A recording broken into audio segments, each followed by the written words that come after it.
बिस्मिल्लाहिर्रहमानिर्रहीम। आज हम पढ़ेंगे kinetic molecular theory of gases के बारे में। तो चलिए शुरू करते हैं kinetic molecular theory of gases.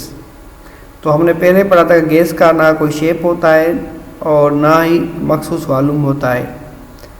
तो सबसे पहला जो है गैस का काइनेटिक मॉलिक्यूलर थ्योरी के बारे में कि द गैसेस स्टेट जो होती है is the one in which the molecules are widely separated from one another. एक दूसरे से बहुत दूर होते हैं। और दूर क्यों होते हैं? इसकी वजह ड्यू टू हाई एनर्जी होती है, उनके पास ज़्यादा एनर्जी होती है, तो इस वजह से उनका वॉल्यूम जो होता है वो ज़्यादा होता है as compare to the volume of molecule.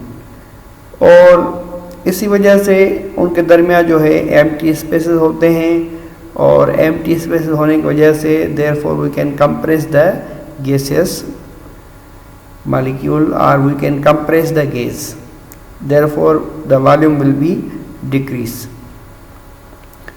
तो अगर हम प्रेशर लगा के कंप्रेस करेंगे तो वॉल्यूम जो होगा गैस का वो कम हो जाएगा।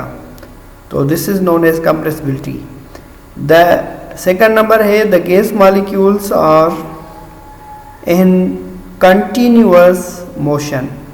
वो मोशन होता है इनके पास। हमने पहले ही पढ़ा था कि गैस मॉलिक्यूल जो होते हैं उनके पास एनर्जी होती है ट्रेवलिंग स्ट्रेट पाथ। गैस के मॉलिक्यूल जो होते हैं वो सीधी लाइन में ट्रेवल करते हैं, और अगर उनके दरमियान कोलिजन होता है या टकराते हैं मॉलिक्यूल एक दूसरे से तो वो डायरेक्शन जो है वो रेंडम में बदल जाती है या उसकी जो मोशन होती है वो जिगजैग हो जाती है।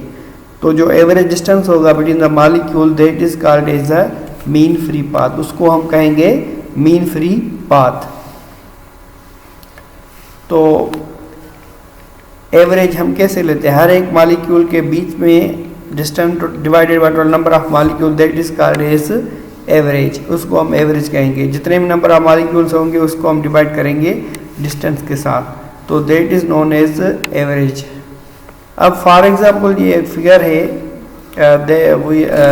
जिसमें एक बॉक्स है, उसमें नंबर ऑफ मॉलिक्यूल्स हैं।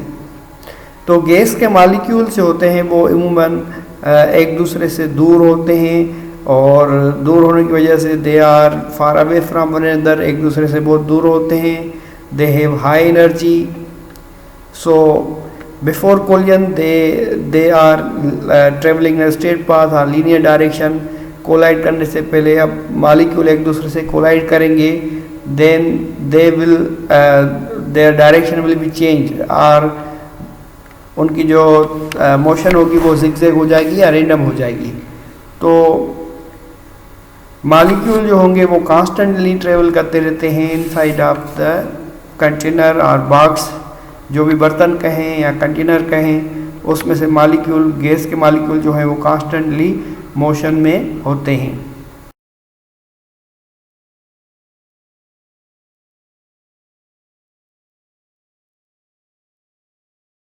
और तीसरा है द मॉलिक्यूल्स कोलाइड विथ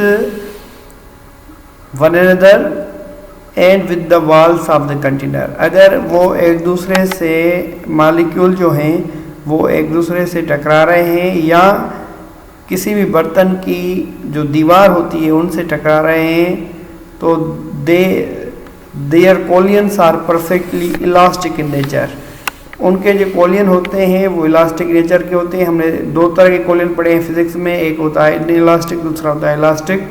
अब इलास्टिक जो है जिसमें एनर्जी ज़ाया ना हो, एनर्जी वही रहे, और इनइलास्टिक में जो है एनर्जी जो है वो ज़ाया होती है।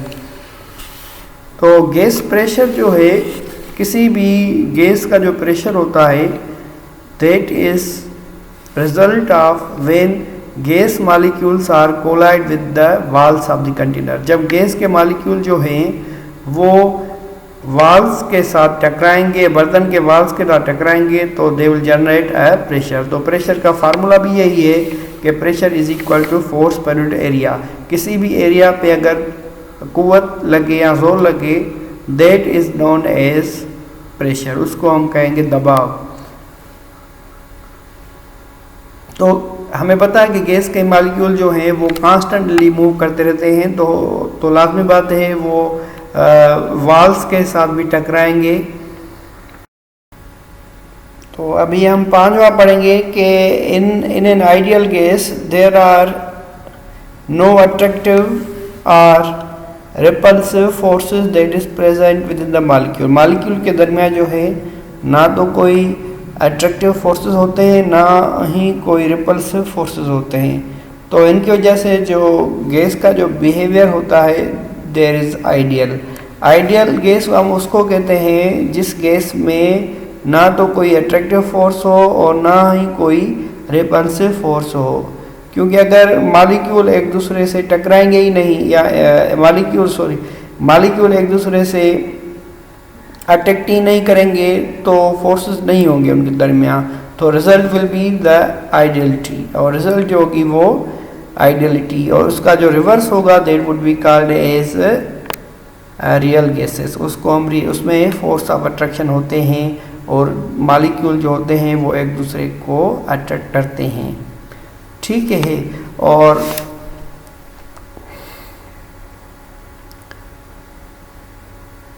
अच्छा उसके बाद है